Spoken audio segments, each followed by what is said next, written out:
Exército entra nas obras do Mutirama. O Exército vai auxiliar na conclusão do túnel. E de acordo com o secretário de Segurança Pública, João Furtado, aumento de furto e roubo de veículos crescem 90% aqui no estado de Goiás. Produção do petróleo bate recorde em janeiro, diz a Agência Nacional do Petróleo. Será que isso vai refrescar alguma coisa no nosso bolso?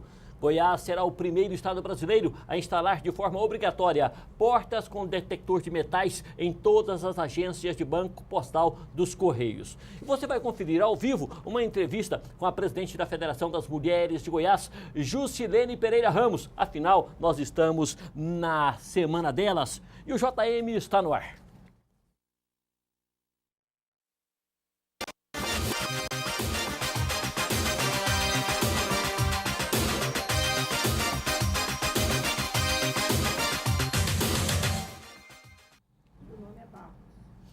Olá, muito boa tarde para você que está ligado aqui na Rede Metrópole News. Você fica bem informado a partir de agora conosco. Nós começamos te informando a temperatura aqui em Goiânia. Você acompanha aí as cenas na Praça Tamandaré. O céu está belo. A previsão do tempo para hoje, a temperatura está na casa dos 29 graus. A sensação térmica passa dos 30 com certeza. A umidade do ar é 45%.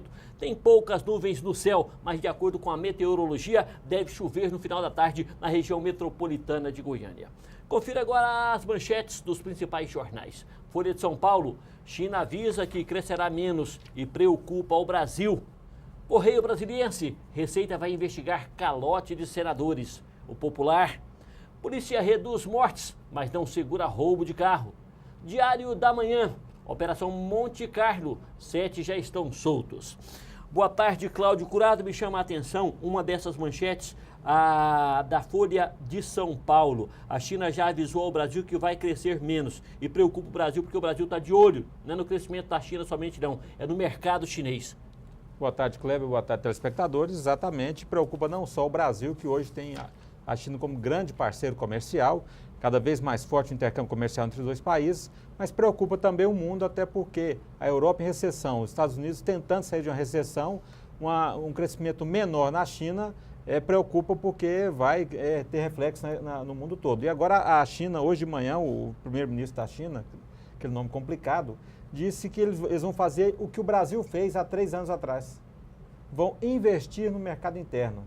O que o Brasil fez com Lula foi muito criticado pela oposição e mostrou que Lula estava com a razão. Agora, o Hu Jintao, o presidente lá e o primeiro-ministro, vão investir no mercado interno. Para quem tem um mercado interno de 1 bilhão e 300 milhões de pessoas, ele não precisa de mercado externo, há de convir comigo. É verdade. E eles vão investir muito, está se criando uma nova classe média na China e tem tudo para ela própria suprir as demandas de vendas, de exportações, aí, de vendas da crescente indústria chinesa. Pois é, agora que o chinês estava comendo a nossa soja, a nossa carne, vai investir no mercado interno, o Brasil também, vou te contar. Vai continuar, se a partir do momento que você criar uma nova classe média na China, acrescentando, aí não é acrescentando igual o Brasil fez 50 milhões, que seria uma nova... O Brasil acrescentou na classe B e C uma nova França, 50 milhões. Verdade. E a China vai acrescentar os Estados Unidos, 300 milhões. A diferença de gente é muito grande e esse povo precisando comer, precisando comprar suínos do Brasil, de Goiás e soja, a área de commodities, pelo menos a área de commodities vai estar resguardada. Isso é verdade. E o prefeito Paulo Garcia encontrou uma solução interessante para continuar a obra do Mutirama, paralisada por suspeita de fraude. Ele entrou em contato com o Exército e acabou fazendo um acordo, o que coloca o Serviço de Engenharia do Exército para terminar o túnel e a plataforma, que é aquela parte da obra que está interditada por suspeita de irregularidades. Com isso, Cláudio, o contrato com a Varre Engenharia deve ser rescindido. É interessante, o Paulo Garcia mostra o fôlego de administrador. Ele, depois de 30 dias apanhando da oposição, com várias denúncias com relação à sua administração, toma essa atitude ousada, uma saída inteligente. Nós temos que parabenizar o prefeito pela saída inteligente que ele está propondo, e aí vai colocar a Varre Engenharia, vai ficar para o escanteio, a Varre Engenharia vai poder continuar as obras, porque ela toca 2 grandes obras em Goiânia. A eterna reforma do Centro Cultural Oscar Niemeyer, que não sai do lugar, e também o túnel lá, as duas com problemas não só jurídicos como de administração. Agora, com essa entrada do Exército aqui, Paulo Garcia vai ganhar um novo fôlego e pode começar a virar o jogo eleitoral em Goiânia e sair a partir de abril, com as obras sendo retomadas, um novo fôlego e aí se tornar mais favorito para a eleição de outubro. Pois é, e ele disse que doa em quem doer. O que for errado vai ser investigado e ele quer a punição. O fato é que ele não aceita que a administração dele seja envolvida com quem errou. E entre os que erraram pelo andar da carruagem está a Varra Engenharia, porque ela foi a primeira atingida. E enquanto o Estado enfrenta a greve dos professores, o Paulo Garcia encaminhou hoje pela manhã para a Câmara Municipal um projeto de lei dando um aumento, uma reposição de 22,22% no salário dos professores. Vai ficar acima o piso, vai ficar bem acima do piso nacional, já se antecipando a possibilidade de greve e evitando aí um problema que poderia se tornar um novo problema político nesses 6 meses que restam para a eleição. Pois é, por falar em problema, olha o tamanho do problema que está na mão do secretário de Segurança Pública do Estado de Goiás, João Furtado Neto. Ele admitiu ontem um aumento de quase 90% da quantidade de furtos e roubos de veículos no Estado, passando de 478 casos registrados em fevereiro de 2011 para 901 registrados em fevereiro de 2012. São quase 3 carros furtados por dia e isso vai pesar no bolso de quem tem veículo. Com certeza, isso vai ter um acréscimo no custo de seguros de automotores e quem vai pagar mais uma vez a conta pela ineficiência da parte administrativa do Estado na questão policial é o consumidor, é quem tem veículo, que vai ter um acréscimo evidente de custo no seguro de veículo. Será que já furtaram o carro do João Furtado? Eu acredito que não, até porque ele anda com muita segurança, mas são explicações. Foi a terceira mudança na segurança pública ontem. Foi muito em questão disso, a ineficiência gerencial para inibir alguns tipos de crimes, principalmente a questão de patrimônio, no caso furtos de veículos, e a gente espera que quem entrou agora possa, evidentemente, dar uma resposta, porque a sociedade está cobrando a resposta. Não só na questão do número de homicídios, que teve uma pequena redução praticamente significante, mas também nos crimes contra o patrimônio. Verdade. E olha, ontem à tarde aconteceu uma reunião entre os secretários Giuseppe Vec, de Gestão e Planejamento, Tiago Peixoto, que é da Educação, e a diretoria do Sintego. A reunião aconteceu no Palácio Pedro Ludovico Teixeira. O Sintego pediu aos secretários que seja devolvido o salário cortado dos professores. Uma nova reunião foi marcada para hoje, mas ainda não aconteceu, a gente não tem informação sobre ela. O fato é que o plano de cargos e salários dos professores, por determinação do governador, volta à Assembleia Legislativa. E o próprio governador disse que está sensível a essa questão da titularidade, pode auxiliar nessa solução. Professores estão prestes a voltar à sala de aula, pelo menos eu penso assim. Eu acredito que o governo vai ceder naquela questão da titularidade, que não é tem P1, saída, P2. né, Cláudio? Não tem Agora, saída. interessante foi os números hoje apresentados pela Secretaria de Educação do Estado. Ela disse que de 1.095 escolas estaduais, apenas 97 estão em greve. Se estão em greve apenas 97, estão negociando para quê? Então, evidentemente que o número é número mentiroso, para jogar para a plateia, para tentar jogar a população contra o movimento grevista. Evidentemente que aí eu acredito muito mais nos números do Sintego de 70% paralisado, até porque se você tivesse menos de 10% paralisado, a greve já tinha acabado por inanição e não é isso que a gente está vendo nas escolas com um movimento grande de paralisação. E nesse caso não tem saída, não adianta. O governo está reconhecendo que houve realmente uma atitude inconveniente ao cortar a titularidade e ele viu que não tem saída, a lei não retroage para prejudicar. O dia que o judiciário resolver julgar a questão da greve, o mérito da greve, ela vai ser considerada legal. E aí não tem saída. Você tem uma perda política interessante para o secretário de Educação. Pois o secretário sai chamuscado dessa questão se o governo confirmar o que a gente está prevendo aqui de recuar na questão da titularidade. Vai ser uma derrota política para o secretário que apostou muito e ele vai sair menor do que ele entrou nessa conjuntura. Ei, secretário Tiago Peixoto, vou avisar para o senhor aí, esse plano de educação que o senhor importou dos Estados Unidos não funcionou lá. Se não funcionou lá, não funciona aqui também. Abre mão disso, coloca o pé no chão. Nós estamos em cima do Cerrado, no estado de Goiás. Vamos tocar a coisa por aqui mesmo, como goianos que somos. negócio importado dos Estados Unidos. Se tivesse funcionado lá, talvez não funcionaria aqui. Imagina que não funcionou lá. E a partir de hoje, todo o atendimento do PROCON, antes feito na Rua 2, no setor central, será feito nos postos das agências VaptVupt, espalhadas por toda a capital. As audiências que estavam marcadas para ontem foram adiadas. Os consumidores devem aguardar um comunicado do PROCON, que será feito via telefone, com a nova lista de datas. Assim que a Getop concluir as novas adequações, o atendimento passará a ser feito na nova sede do PROCON, na Rua 8, no centro, onde já está funcionando a superintendência. Enquanto isso, o número do Disque Denúncia, o 151, está temporariamente suspenso. Você sabe que pegou fogo no PROCON ontem? Eu acho que foi, fazendo até uma brincadeira, foi um bom incêndio que aconteceu lá, até porque, com isso, o atendimento passou a ser feito em todos os VaptVupts. E aí o consumidor, o usuário, o cidadão que precisava de se deslocar até o centro para fazer a reclamação e ser atendido, passa a ser atendido nos VaptVupts. A gente espera que depois da reforma, depois da reconstrução da área lá, depois do incêndio, que se mantenha o PROCON no local original hoje, vai ficar na Rua 8, no centro, mas que as unidades de atendimento do VaptVupt permaneçam, até porque a população tem muito a ganhar com isso. Pois é. E a delegada Letícia Franco, que foi superintendente do PROCON Goiás, já está na Corregedoria da Polícia Civil.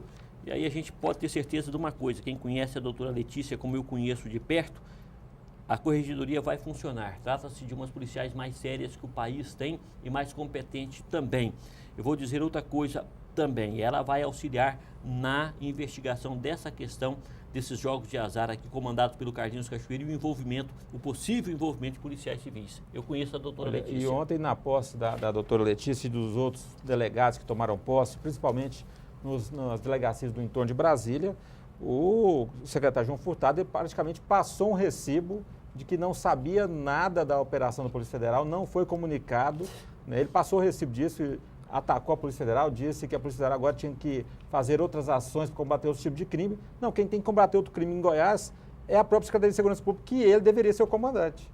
Agora, se ele não consegue comandar a PM, tem sérios problemas de eficiência na área civil, ele deveria se questionar, fazer primeiro uma autocrítica antes de criticar o trabalho da Polícia Federal, que até o momento tem sido exemplar, tentando desmontar um esquema mafioso que há 17 anos tem grandes tentáculos no poder em Goiás. Pois é, e não é porque não está combatendo, por exemplo, o tráfico de drogas, a Polícia Federal, ele deixou entender isso, ou a distribuição do crack, que a Polícia Federal não tinha que desbaratar essa quadrilha que ela desbaratou. Uma coisa não tem nada a ver com a outra, ou tem? Como o senhor Carlos Cachoeira tem várias relações, a promiscuidade perigosas, não só na polícia como na política, tentam inclusive diminuir o crime, dizendo que é apenas uma contravenção.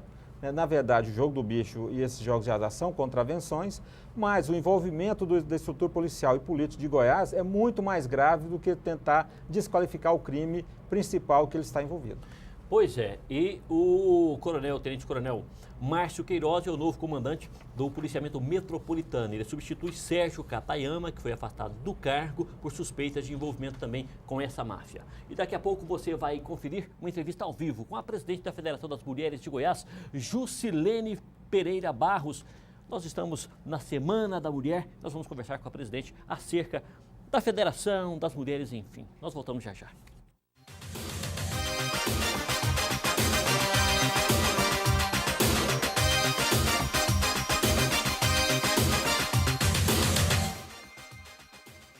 Foi legal o jogo, né?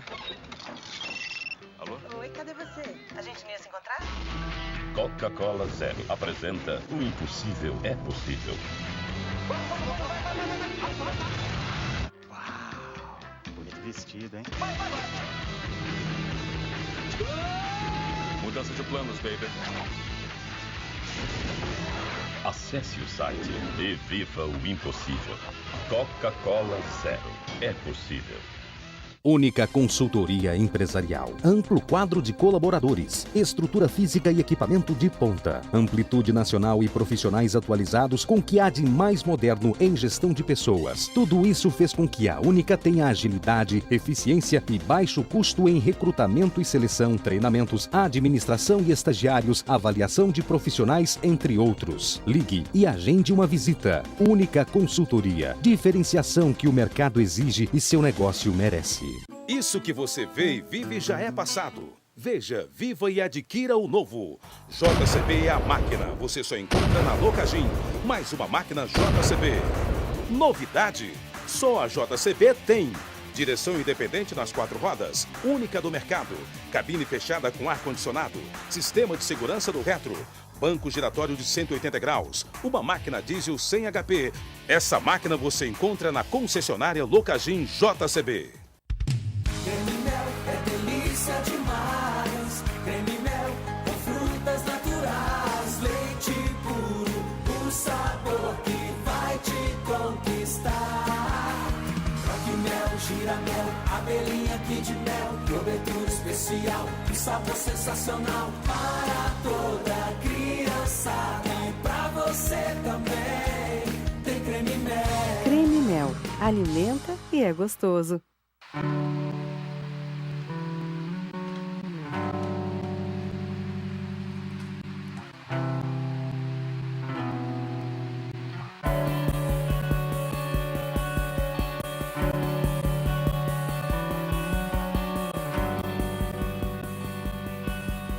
Agora em Goiânia, Capital Mídias. Acesse nosso site e confira as novidades. capitalmídias.com.br. Você pode ver seu tempo de faculdade passar voando ou aproveitar para dar os primeiros passos. Você pode achar que são mínimas as chances de conseguir um emprego. Ou pode se superar e ser o candidato número 1. Você pode ser metade teoria, metade prática. Ou pode ser completo. Você pode ser mais um ou pode fazer a diferença no mercado. Estude na faculdade que faz a diferença na sua carreira profissional. Alfa, a melhor escola de negócios do Centro-Oeste.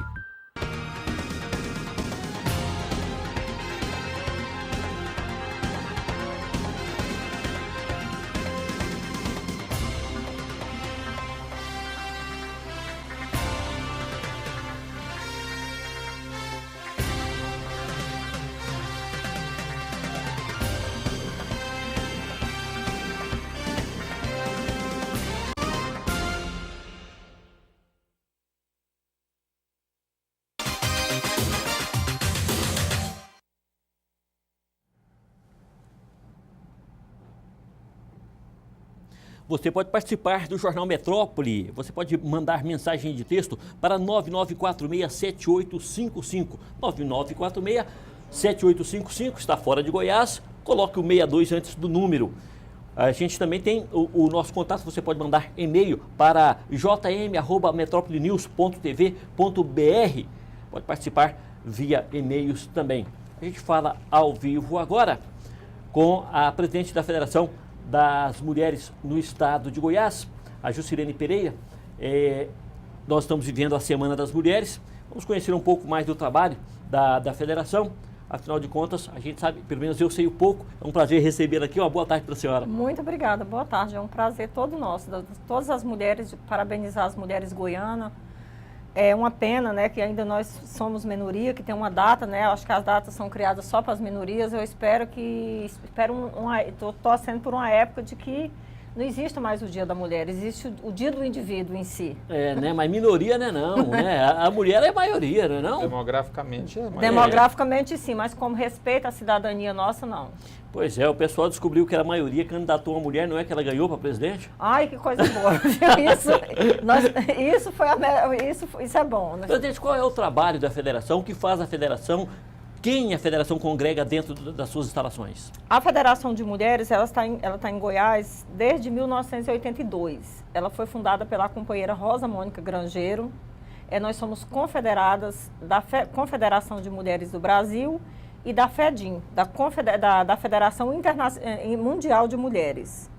E vem toda uma história. Nós temos mais de 60 anos de história no mundo e no Brasil, mas em Goiás nós temos desde os anos 80. A federação foi muito ativa nos anos 80, inclusive na época do impeachment do Collor, a federação conseguiu levar 2.000 mulheres para a praça universitária na moção contra o impeachment do Collor. Mas o foco da federação é a autonomia da mulher a partir da profissionalização. Unir as associações de mulheres, as federações, levar cursos profissionalizantes e inserir essas mulheres que não são vistas na sociedade goiana. Aquela mulher que mora no bairro, desempregada, ou que tem um trabalho segregado, que ela não tem carteira assinada, que ela não, quando ela vai preencher uma ficha em algum lugar, ela não tem profissão, porque ela não pode nem falar que é dona de casa, porque ela não tem uma casa digna. Ela mora de qualquer jeito, ela pega ônibus de qualquer jeito, ela tem uma vida que é como se ela não existisse no censo.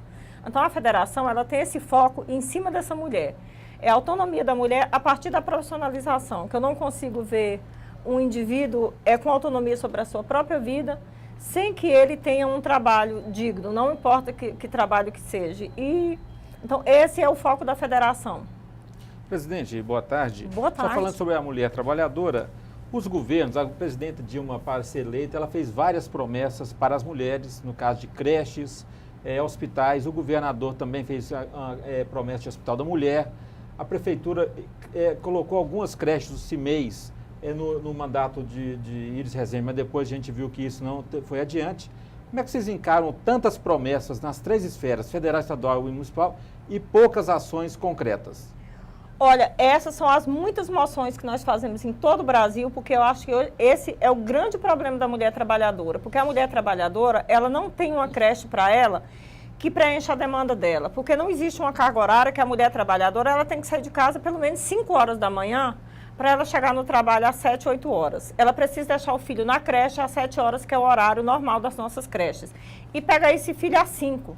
Essa matemática de horário, ela não existe para a mulher trabalhadora, porque não tem como ela pegar essa criança. E nós temos uma demanda muito grande de uma creche de horário integral para nossas mulheres trabalhadoras. Já fizemos no Brasil inteiro, a Confederação de Mulheres do Brasil já fez muitas moções. Nós reivindicamos sempre isso, inclusive para o governo federal, porque tem que sair da primeira esfera, né, do governo federal. E eu vejo que durante as campanhas políticas, todos os políticos fazem essas promessas. Dilma, foi promessa de sempre Dilma. Promessa de campanha, mas na realidade essas creches não existem. Aliás, a questão da educação para as nossas crianças, para as nossas mulheres, é sempre a base da promessa de campanha. Agora, eu não consigo ver as escolas que os governos falam, as creches que são ditas. Essa é uma das maiores demandas da Federação de Mulheres e da Confederação de Mulheres do Brasil.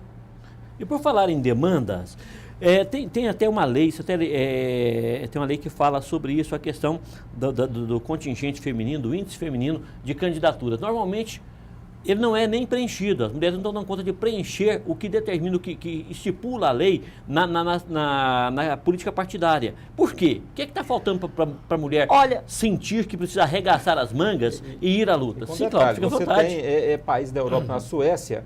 Se nós temos no Brasil 51% da população feminina, você tem representação em torno de 8% apenas nas casas legislativas. Mas você tem, fala assim, podia ser a questão cultural da América do Sul. Na Argentina, mais de 45% dos representantes legislativos são mulheres.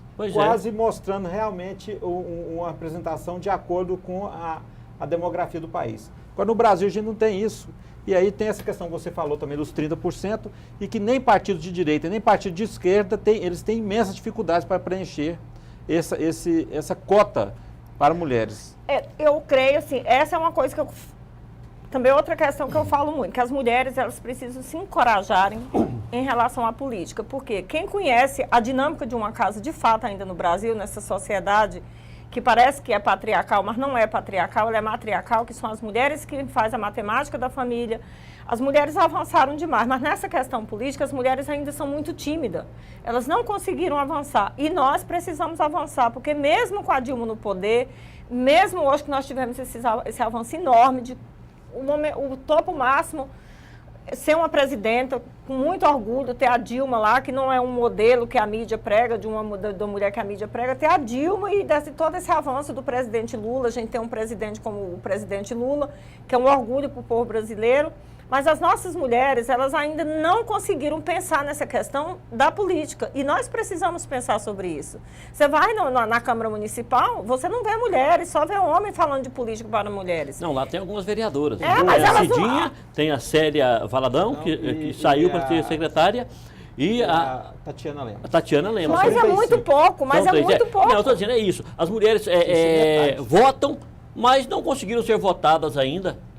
E elas não acreditam ainda na força que elas têm política. Elas não perceberam que ela faz uma política fantástica todos os dias nas suas demandas domésticas, nas suas demandas de bairros, nas suas discussões como mulheres, Mas elas precisam acreditar que essa demanda que elas fazem, ela tem que poder pular para a esfera das câmaras municipal, da Assembleia. E a federação está fazendo esse trabalho, essa pregação? Sim, fazendo essa pregação todos os dias. Vamos avançar politicamente, vamos para a política, mulher se candidatar, vamos para a luta. No governo Dilma, isso ficou muito latente. Quando a gente ia pedir voto para a Dilma, eu percebia na fala das mulheres que as mulheres não acreditam que elas são capazes de irem para a política, de avançarem politicamente. Eu espero que agora, nesse momento, eu quero ver agora nessa política para vereador, quantas mulheres irão se candidatar. A senhora pediu voto para a Dilma porque a senhora é do PT ou porque a Dilma é mulher? Não pedi voto porque eu sou do PT, porque a minha questão partidária é outra. Mas eu sou lulista, né, digamos assim, né, que eu sou lulista. Eu pedi voto para a Dilma não só porque ela é mulher, porque não basta ser só mulher. Eu pedi voto para a Dilma porque eu acho que a Dilma é uma mulher, sim, muito capacitada para estar ocupando o cargo que ela ocupa hoje. É lógico que tem muita coisa a desejar, mas nós estamos vindo aí de uma história de política e complicada, que não é fácil tudo mudar tão rapidamente. Pois é. Mas sim, apoio 100% ao governo Dilma. Pois é. E qual é a programação da federação para essa Semana da Mulher, o que está sendo cumprido nessa Semana da Mulher, como a senhora bem disse, né? Só o dia 8 de março é pouco mulher, né? Pouco demais. Precisamos do ano inteiro, viu? 365 dias por ano. Bom, nós tivemos a abertura do mês da mulher lá Ajuda aí, Luana. No Grande Hotel, né? No Grande Hotel, onde tem uma exposição das mulheres do campo e das mulheres urbanas. Tem uma exposição de fotografias e foi feita uma abertura com a presença de muitas mulheres. É aberta ao público? Aberta ao público. Então, vamos dar o endereço do Grande Hotel, na Rua 3, esquina com a Avenida Goiás, aquele antigo hotel pioneiro de Goiânia, e agora é um centro cultural. Lá tem uma exposição de fotografias. De fotografias e um levantamento histórico do feminismo em Goiás, de todas as mulheres que militaram no movimento feminista até aqui.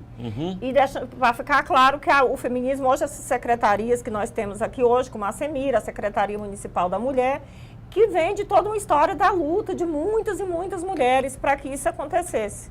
O que mais? O que mais vai acontecer? E hoje, amanhã nós temos uma marcha, no dia 8 nós vamos participar de uma marcha, que é uma marcha que vai sair da Praça dos Bandeirantes, vamos dar a volta na Praça Cívica, contando essa história desse feminismo, reivindicando as nossas necessidades, mais autonomia no mercado de trabalho, mais respeito pela mulher, não a violência, todas essas demandas aí de política para mulheres que são ditas todos os dias e pouco aplicadas. Quem pode participar da marcha? Todo mundo que quiser participar, inclusive os homens, que apoiam os movimentos feministas. Desculpa, mais alguma coisa da programação da Semana da Mulher? Hoje, agora, às 14 horas, nós vamos participar de uma audiência pública lá na maternidade Nascer Cidadão, que nós vamos tratar da questão das mulheres negras e das mulheres indígenas. A senhora é indígena, né? Eu sou indígena. É Pataxó? Carajás. Carajás. A senhora já falou 3 vezes, eu estou errando, né? Carajás é o goiano, Pataxó é o baiano. Sou lá da Ilha do Bananal, do Rio Jabaé. Só falou da questão da violência, queria que só fizesse uma avaliação, que nós tivemos a promulgação há 5 anos da Lei Maria da Penha. Que avaliação a senhora faz para as mulheres essa lei que veio para proteger, inclusive fisicamente, as mulheres? Como a senhora coçou assim o lábio para falar, eu vou deixar a senhora pensar um pouco melhor. Daqui a pouquinho a gente volta com o Jornal Metrópole na sua televisão. Você acompanha então essa resposta sobre a lei, o avanço, e eu vou fazer um outro questionamento também sobre a posição do deputado João Campos de dar ao homossexual a condição de tratamento, aquela polêmica, como a Jusilene é psicóloga, é professora de filosofia, a gente vai debater esse tema com ela no próximo bloco. Nós voltamos já já.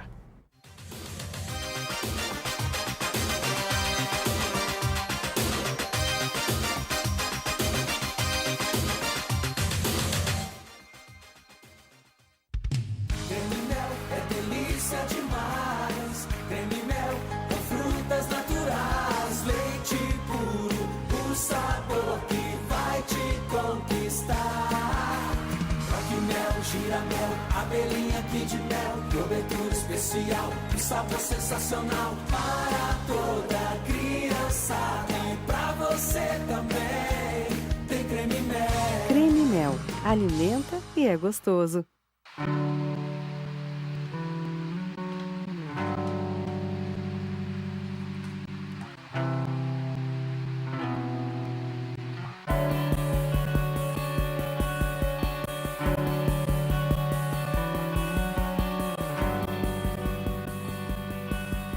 Agora em Goiânia, Capital Mídias. Acesse nosso site e confira as novidades. capitalmídias.com.br. Você pode ver seu tempo de faculdade passar voando ou aproveitar para dar os primeiros passos. Você pode achar que são mínimas as chances de conseguir um emprego. Ou pode se superar e ser o candidato número 1. Você pode ser metade teoria, metade prática. Ou pode ser completo. Você pode ser mais um ou pode fazer a diferença no mercado. Estude na faculdade que faz a diferença na sua carreira profissional. Alfa, a melhor escola de negócios do Centro-Oeste.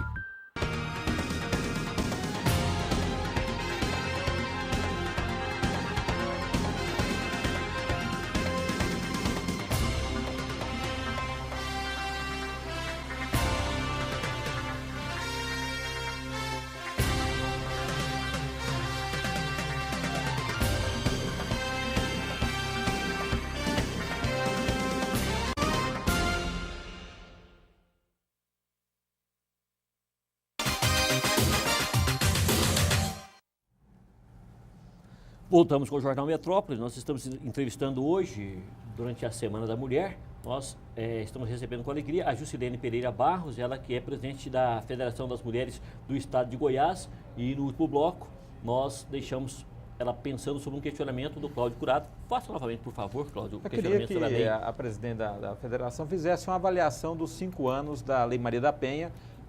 Que avanço foi esse para as mulheres brasileiras?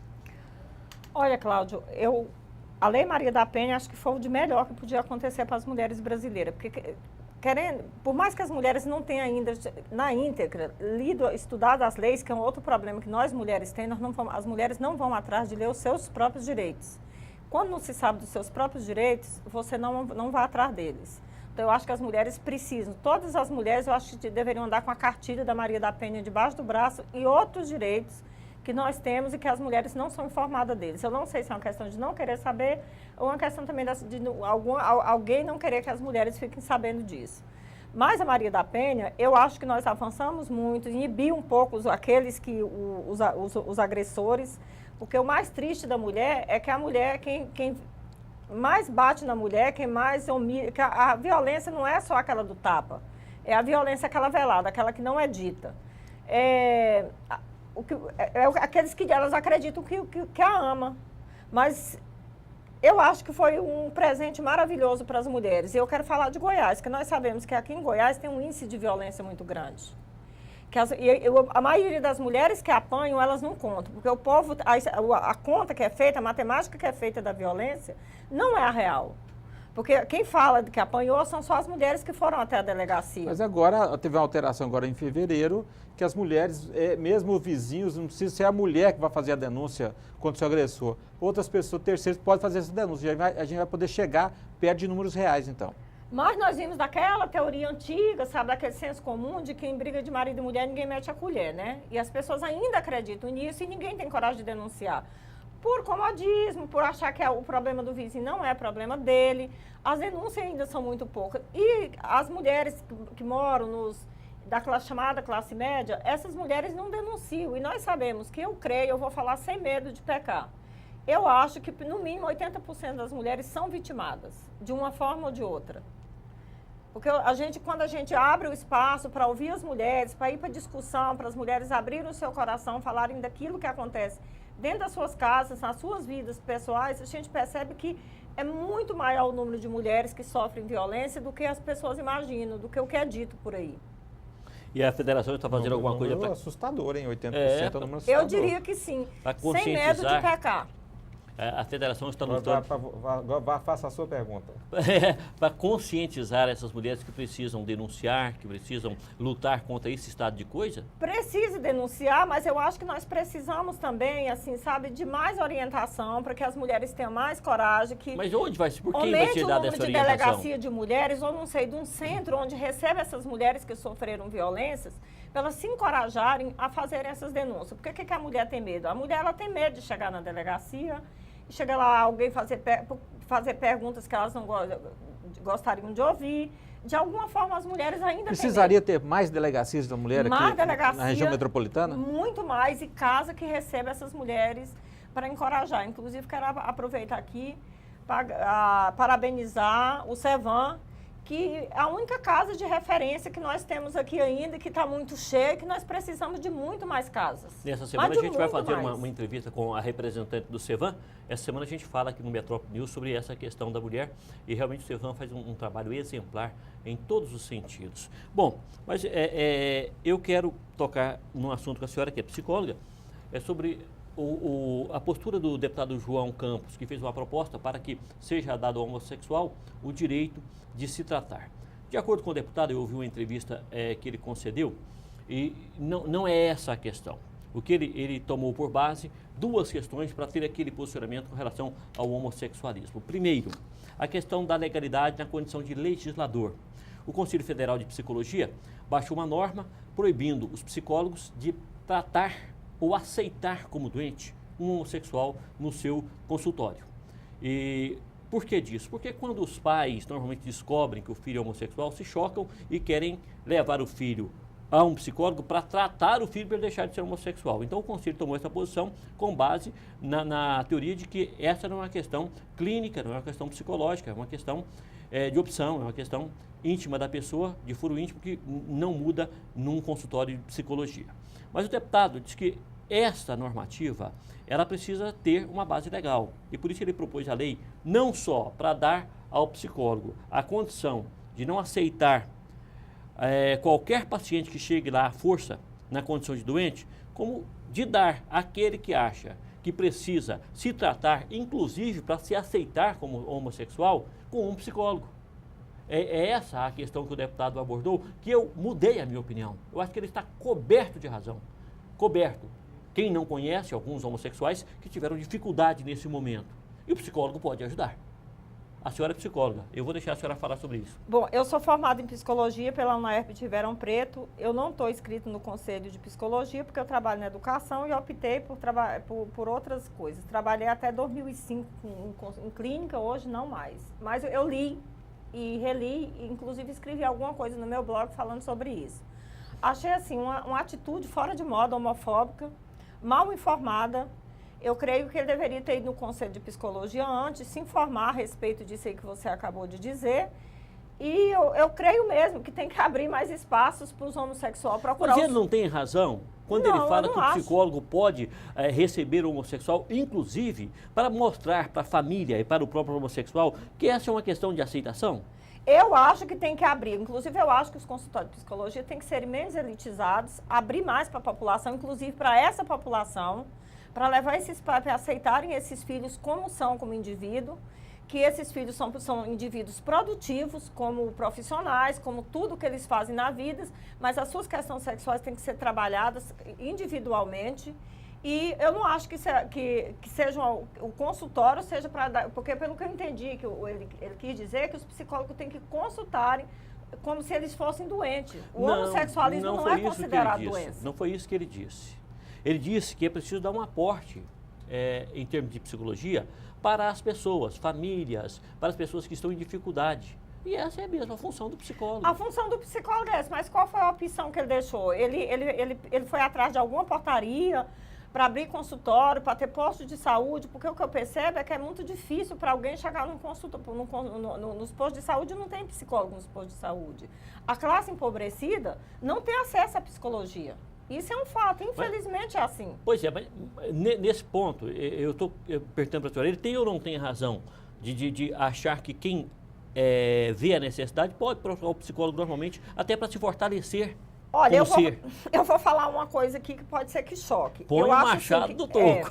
Que o povo brasileiro, as pessoas ainda não se prepararam, toda mulher quando engravida, ela se prepara para ter um filho, ou um homem ou uma mulher. Ainda é assim? A ideia é essa. Até as feministas são assim?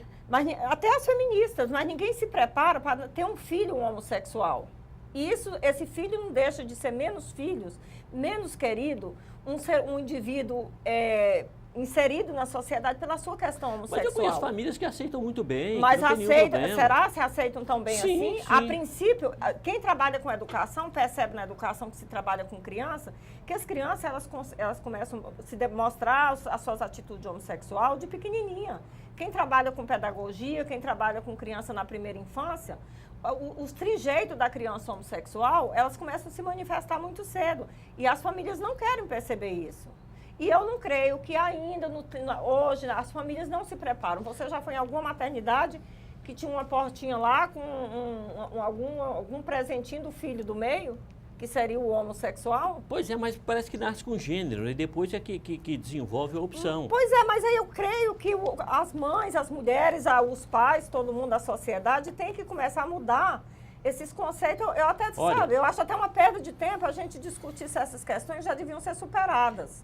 Olha, eu conheço um sujeito que tem tão pouca aceitação com o homossexualismo dele, ele nunca assumiu, que ele pagava uma moça para falar para a mãe dele antes da mãe morrer.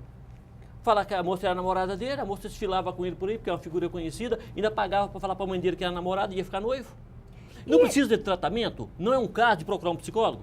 É um caso de procurar um psicólogo, então, mas você acha que as mães, essas mães aí, filho de um homem, de um rapaz de 30 anos, uma mulher de 30, 40 anos... Uma figura conhecidíssima. Elas estão abertas para isso? Elas não estão, elas vão mentir para elas mesmas. Pois é, se mentia para ele mesmo, para a mãe dele. E ele também vai mentir para ele mesmo. É feliz um sujeito assim? Não, não é, porque o preconceito não é uma coisa fácil da gente absorver ela. O preconceito não é fácil de ser absorvido. O preconceito, quem é vítima de preconceito, sabe o peso do preconceito em cima de si mesmo. Deus me livre, Ave Maria. Mais alguma coisa, Cláudio? Não, só porque a gente foi passado no intervalo aqui que, além da marcha que é depois da manhã, nós vamos ter no dia 16 uma apresentação de luta livre lá no Grande Hotel e no dia 24 uma roda de conversa da mulher negra, da mulher lésbica lá na Associação dos Moradores do setor Belo do Vico, é a Pérola Negra, que fica ali ao lado do Terminal Isidória. Pois é, essas informações foi dada pela Luana Cristina, que é da Associação das Lésbicas de Goiás e é representante legal aqui em Goiás. Oportunamente, a gente vai convidar a Luana para uma entrevista aqui. Sim. Né? Vamos debater esse tema também, viu, Luana? Pode preparar que nós vamos debater esse tema com você. Nós deixamos de perguntar alguma coisa que a senhora queira falar, alguma coisa que a senhora queira debater com a gente, ou está tudo ok? Não, eu quero agradecer pela oportunidade, quero agradecer também às parceiras nossas, como a Sociedade das Merendeiras de Goiás, que é a Valéria, a nossa secretária da Federação, que está aqui presente. Né? Quero agradecer às mulheres da ONG Mestre também, que estão aí na luta, trabalhando pelas mulheres empobrecidas. A companheira Marilena, lá do Pérola Negra, que é professora lá na UFG, que tem uma demanda muito grande pela inserção da mulher negra na sociedade. E agradecer aos homens feministas também que nos apoiam, os homens que convidam as mulheres para vir que discutir essas questões, para dar entrevista, que também tem um toque feminista. Agradecer vocês pela oportunidade. Ok. Nós é que agradecemos a sua presença, foi bacana te receber aqui. Muito obrigada. Uma boa tarde, parabéns pela Semana da Mulher. Tomara que a gente chegue nesse dia, que não tenha nem Semana nem Dia da Mulher, que todos os dias sejam os E que não tenhamos que discutir as questões sexuais das pessoas também. Né? Também, tá valendo. O Jornal Metrópole volta daqui a pouquinho.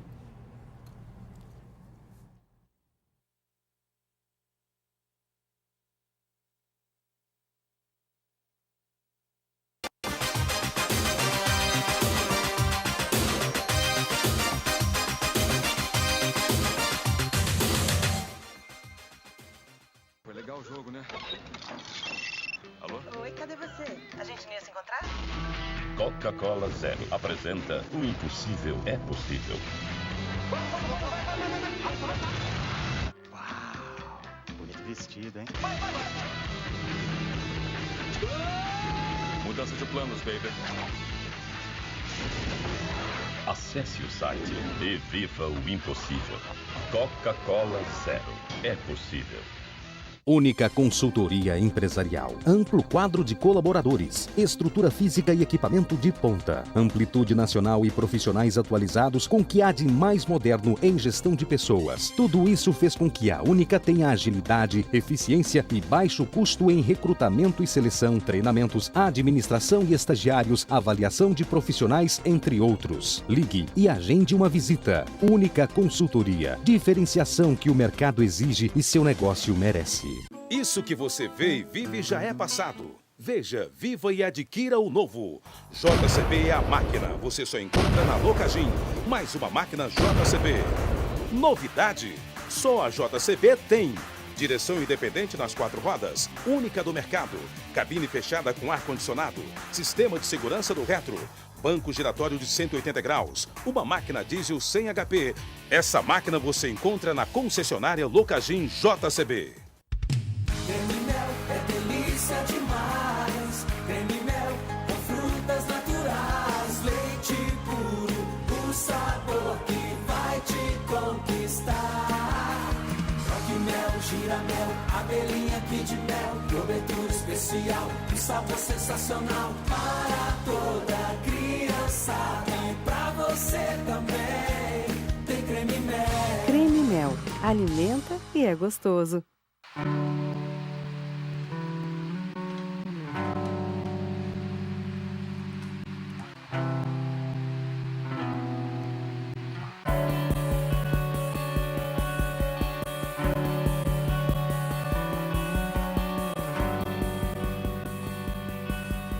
Agora em Goiânia, Capital Mídias. Acesse nosso site e confira as novidades. capitalmídias.com.br. Você pode ver seu tempo de faculdade passar voando ou aproveitar para dar os primeiros passos. Você pode achar que são mínimas as chances de conseguir um emprego. Ou pode se superar e ser o candidato número 1.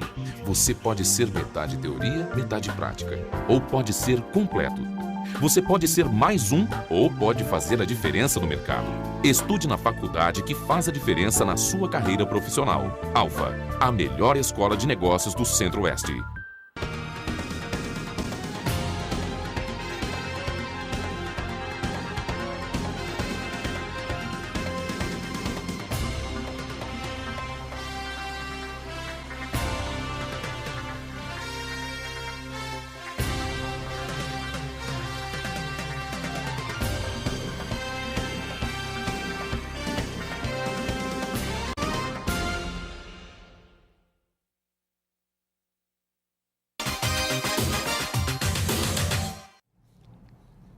Você pode participar do Jornal Metrópole, envie mensagem de texto para 99467855. Pode mandar também o seu e-mail jm@metropolinews.tv.br.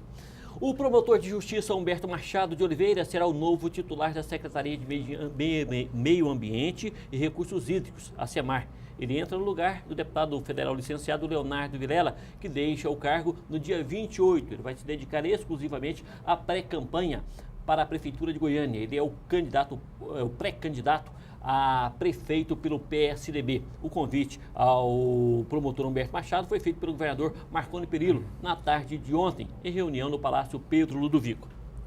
Eu acho que é uma grande aquisição para o governo. O deputado vai voltar para a Câmara Federal, quem está na vaga, não sei se é o Valdivino de Oliveira, vai voltar para a suplência.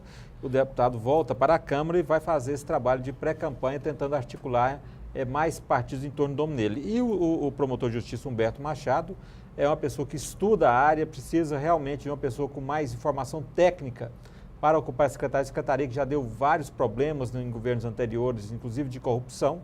O Humberto Machado disse hoje que vai continuar combatendo eventuais focos que ainda existam de resistência e aí de pessoas que trabalhem de forma equivocada ali dentro, façam, como diz Dilma, um trabalho mal feito. E o Humberto Machado, que vai ser o futuro secretário de Meio Ambiente e Recursos Hídricos, vai ter um grande trabalho pela frente, que é conversar e convencer prefeitos a investirem na questão que nós falamos ontem aqui, que é a construção de aterros sanitários. A verba existe, a verba está em Brasília, faltam bons projetos, até porque os aterros são construídos longe das cidades e aí não traz voto para ninguém, então o prefeito fica empurrando com a barriga.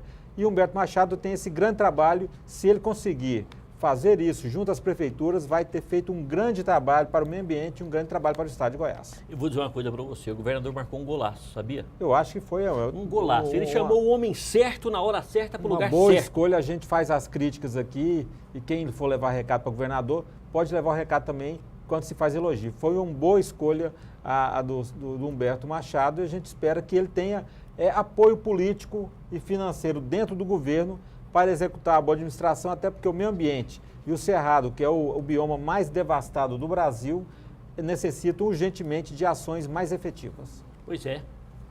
A rebelião na base aliada com o PMDB de porta-voz deverá dificultar ainda mais a votação do Código Florestal prometida para esta semana. As insatisfações se unem à resistência da bancada ruralista ao teto do projeto aprovado no Senado. O Palácio do Planalto não quer alterações, mas já foi avisado que isso será impossível diante desse quadro. O governo deve tentar adiar a votação, dando mais tempo para a negociação.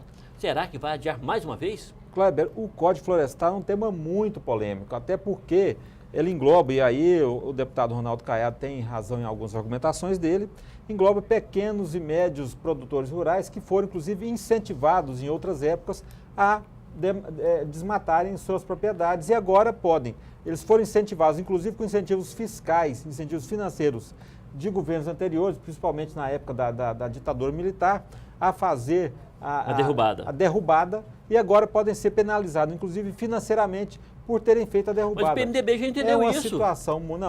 É uma situação grave, é um assunto que precisa ser mais bem discutido, né, porque a gente houve várias reações em vários setores. A questão florestal envolve muitos segmentos da sociedade, inclusive segmentos econômicos. É um assunto que tem polêmica, até porque em Brasília se questiona muito os que eles chamam lá em Brasília, e aí os ruralistas de forma pejorativa, os ambientalistas de boutique.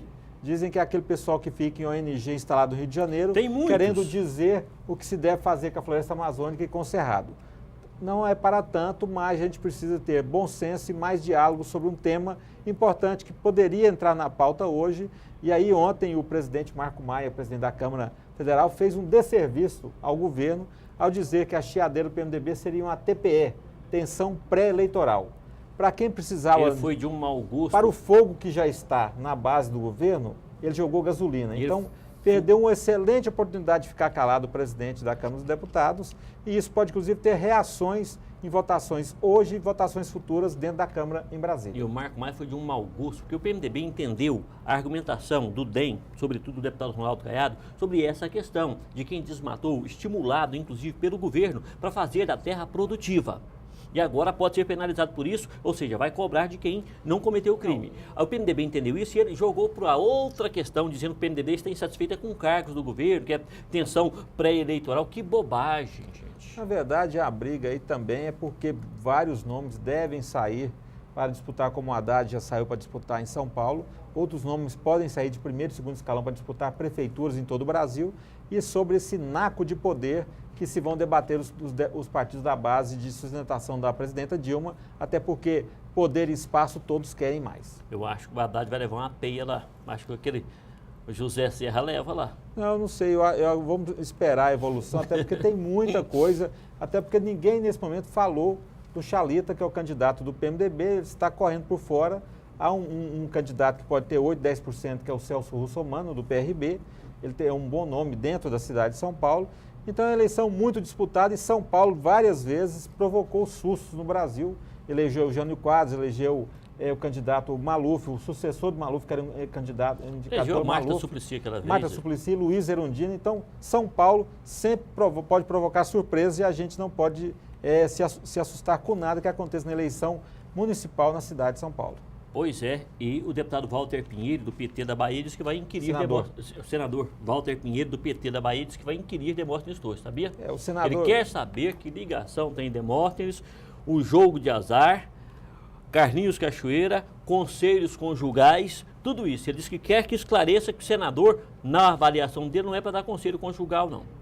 O senador deve ser um conselheiro da República. Conselheiro conjugal, convenhamos, não Pode até não dar conselho nenhum, mas conjugal não. O senador repercutiu muito mal nas redes sociais as explicações que ele deu para a amizade com Carlos Cachoeira, para o presente de R$50 mil que ele recebeu de presente de casamento do próprio contraventor e as 300 ligações que eles trocaram entre si, ligações telefônicas, nos últimos meses. O senador Demóstenes Torres disse que ele estava dando conselhos conjugais ao amigo Carlos Cachoeira. Pegou muito mal nas redes sociais, o que fez o senador? Se recolheu, calou-se, colocou inclusive mensagens de autoajuda no seu Twitter, saiu de circulação. Agora, hoje, no Senado, no plenário, o senador Walter Pinheiro, como você bem disse, Kleber, disse que vai questionar duramente as relações do senador com Carlos Cachoeira e é aquele ditado, um dia de caça, hoje vai ser o dia do caçador. Pois é, mas não é só o senador Demóstenes Torres que anda sumido desse assunto, não. Tem muita gente aí que está sumido. Por falar em sumido,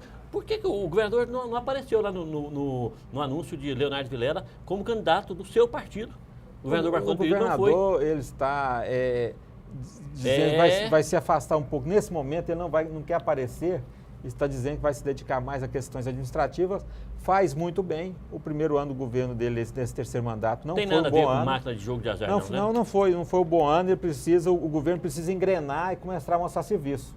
Porque fez aquele trabalho do Rodovida, fez a campanha toda dizendo que ia arrumar, começaram chuvas, a licitação não foi feita. Agora, se chegarem em abril, com o fim das chuvas, e não começarem as obras, pelo menos 20 frentes de trabalho do asfalto, vai ser um outro desgaste para o governador.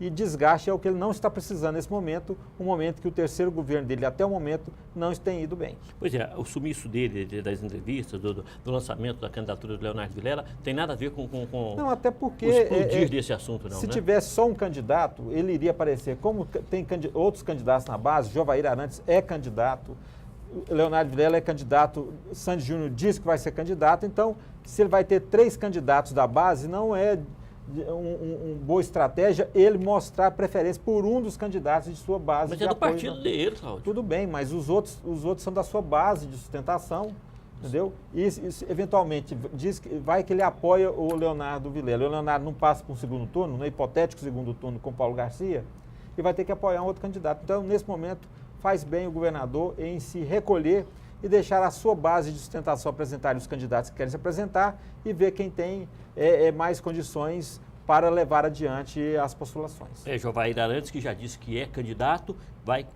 confia muito numa aliança com o PV, com o PHS e com o PSB para ter melhor tempo de televisão. Acho difícil o PSB ir com o Jovair, já que o Júnior do Friboi já disse que vai fechar com o PT na base aliada da presidente Dilma. Mas nesse caso aí, as articulações, as negociações teriam sido feitas diretamente com o presidente nacional, o governador do Pernambuco.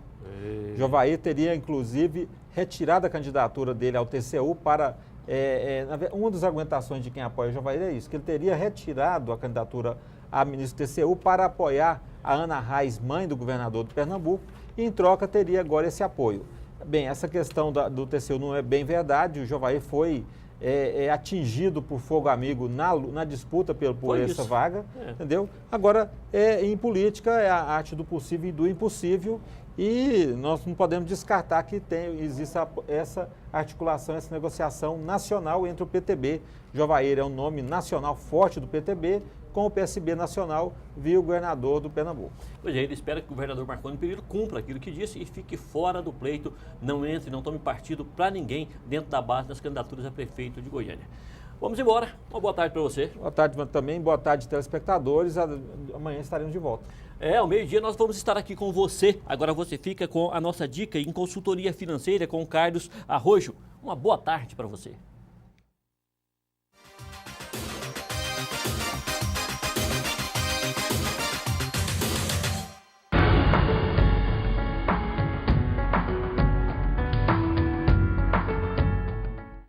Olá. 1/4 do faturamento das empresas é sonegado por ano.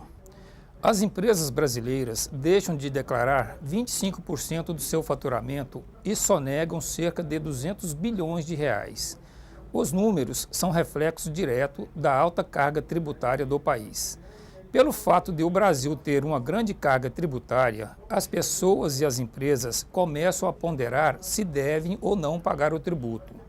Há indícios de sonegação na declaração de empresas de todo porte. Todo ano, quando a Receita Federal publica a instrução normativa do imposto de renda, começa o jogo de gato e rato entre as empresas e o governo. As empresas procuram todas as brechas possíveis para diminuir o ganho do maior sócio que elas têm, que é o governo.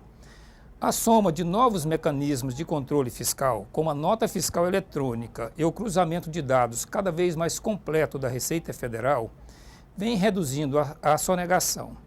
A expectativa é que em 5 anos o Brasil tenha o menor índice de sonegação da América Latina e em uma década o país deve reduzir a sonegação aos patamares dos países desenvolvidos. Esse aumento de arrecadação deveria servir de ponto de partida para uma redução na carga tributária.